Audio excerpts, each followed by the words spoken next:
There were new airstrikes overnight in Ukraine that left multiple people dead. An elderly woman and a child are reported to be among the victims. Ukraine says Russia fired more than 100 drones at 5 regions. This despite President Trump's call for Vladimir Putin to stop the bombing now. Ed O'Keefe is at the White House with more. Ed, good morning. Adriana, good morning. It was a rare rebuke from President Trump after a major Russian attack on Ukraine's capital, and it comes as he tries to get both sides to the table to secure a peace deal. With bombs dropping on Kyiv yet again this week, President Trump singled out Russian President Vladimir Putin on Thursday. Stop, he said. Let's get the peace deal done. The criticism continued later in an Oval Office meeting with the Prime Minister of Norway.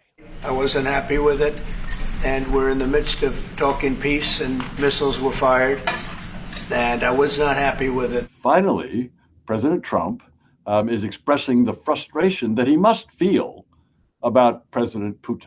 William Taylor once served as U.S. ambassador to Ukraine. We'll see if it's effective, but it is necessary for President Trump to lean on, put pressure on President Putin to come to the table. Trump's focus on Russia came after he singled out Ukrainian President Volodymyr Zelensky the day before for comments pushing back on ceding Crimea to Russia that Trump considered inflammatory. The Ukrainian leader was in South Africa Thursday before cutting his trip short and had previously been in London for meetings on the war, meetings that Secretary of State Marco Rubio decided to skip at the last minute. At the White House, President Trump was asked what concessions Russia has offered to get closer to peace. Stopping the war, stopping taking the whole country, pretty big concession. But he balked at the idea that he's not putting pressure on Putin. You don't know what pressure I'm putting on Russia. They're dealing. You have no idea what pressure I'm putting on Russia. We're putting a lot of pressure.